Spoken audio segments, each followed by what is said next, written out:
नमस्कार। कभी सोचा है कि पहली बार भारत का नक्शा मतलब लगभग आज जैसा नक्शा किसने बनाया होगा? ये कहानी है मौर्य साम्राज्य की।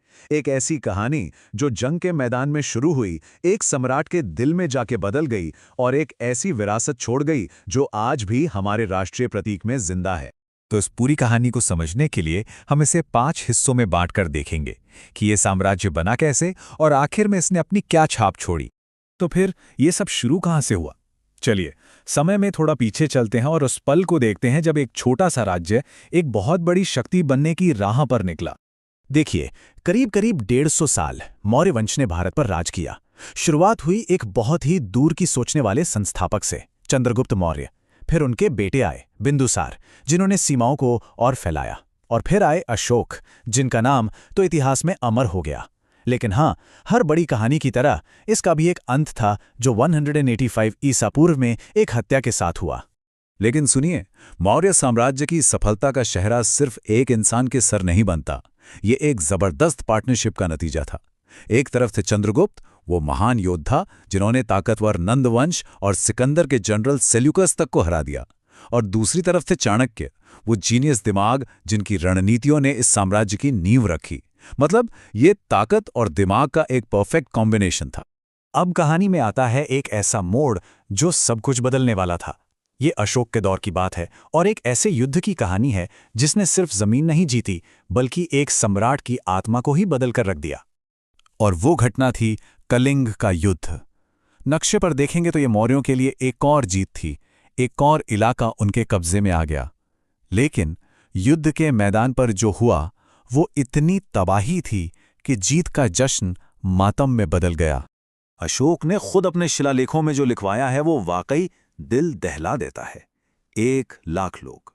सोचिए, ये सिर्फ एक नंबर नहीं है, ये 1,00,000 जिंदगियां थीं, 1,00,000 परिवार थे जो उजड़ गए। इस तबाही ने अशोक को अंदर तक हिलाकर रख दिया। वो फिर कभी पहले जैसे सम्राट नहीं रहे। और इसी पछतावे की आग से एक क्रांतिकारी विचार पैदा हुआ। अशोक ने ऐलान किया कि असली जीत तलवार से नहीं बल्कि धम्म से होती है, यानी नैतिकता और सही रास्ते पर चलने से। उन्होंने युद्ध की जीत को धम्म की जीत से बदल दिया। एक ऐसी सोच जो उस जमाने के लिए बिल्कुल नई थी। लेकिन सवाल यह है कि एक सम्राट अपने बदले हुए दिल की बात, अपने इस नए विचार को पूरे साम्राज्य तक कैसे पहुंचाए?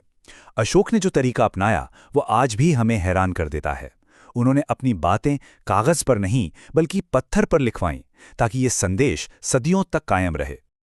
अब यह धम्म क्या था? क्या ये कोई नया धर्म था? नहीं, बिल्कुल नहीं। ये तो एक नैतिक कोड था, एक तरह का यूनिवर्सल कानून जो सबके लिए था।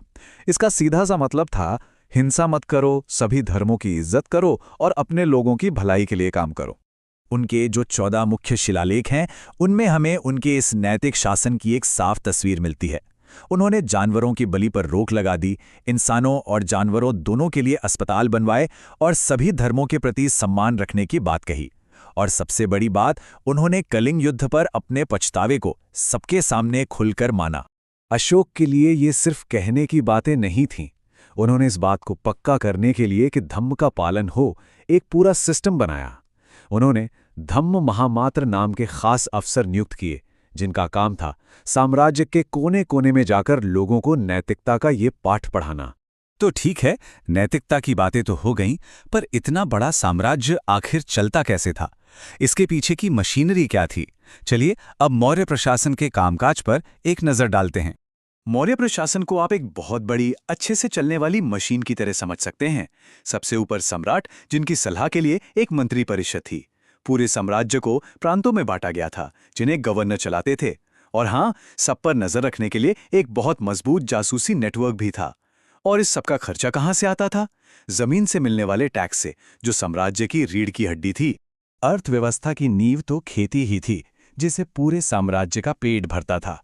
लेकिन पाटलिपुत्र और तक्षशिला जैसे शहर व्यापार के बड़े केंद्र थे, जहां विचारों और सामानों का खूब लेन देन होता था। और जहां तक समाज की बात है, तो उस समय की तरह ही वर्ण व्यवस्था मौजूद थी, जो लोगों की जिंदगी का एक अहम हिस्सा थी। अशोक का असर सिर्फ राजनीति पर ही नहीं था, उन्होंने बौद्ध धर्म को फैलाने में भी बहुत बड़ा रोल निभाया। उन्होंने पाटलिपुत्र में तीसरी बौद्ध संगीति करवाई, जो एक बहुत बड़ी घटना थी। इसी के बाद बौद्ध धर्म दुनिया भर में फैला, मिशनरियों को श्रीलंका और उससे भी आगे भेजा गया। तो इन सारी जीतों, बदलावों और नए नए सिस्टम्स के बाद मौर्य साम्राज्य ने आने वाली पीढ़ियों के लिए क्या छोड़ा? उनकी विरासत क्या थी? मौर्यों की विरासत तो हमें आज भी पत्थरों में जिंदा मिलती है। सांची का वो विशाल स्तूप हो या पॉलिश किए हुए अशोक स्तंभ जो आज भी चमकते हैं, या फिर भारत में पहली बार चट्टानों को काटकर बनाई गई गुफाएं, ये कला और वास्तुकला का एक सुनहरा दौर था।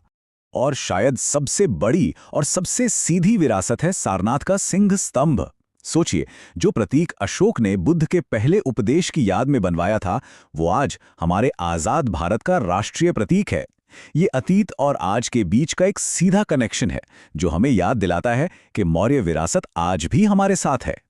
लेकिन जैसा कि होता है, कोई भी साम्राज्य हमेशा के लिए नहीं रहता। अशोक के बाद उनके उत्तराधिकारी इतने बड़े साम्राज्य को संभाल नहीं पाए। अंदरूनी झगड़ों और बाहरी दबाव के चलते भारत का पहला महान साम्राज्य धीरे धीरे बिखर गया और उसकी राजनीतिक कहानी का अंत हो गया। तो आखिर में हम कह सकते हैं कि मौर्य साम्राज्य की विरासत दोहरी है।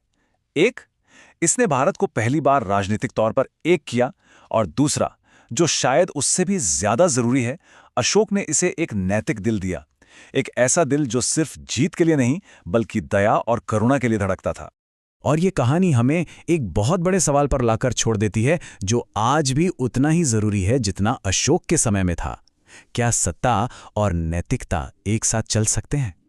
क्या कोई ताकतवर देश सिर्फ अपने नैतिक सिद्धांतों के दम पर टिका रह सकता है? अशोक का ये महान प्रयोग हमें इस पर सोचने के लिए मजबूर करता है।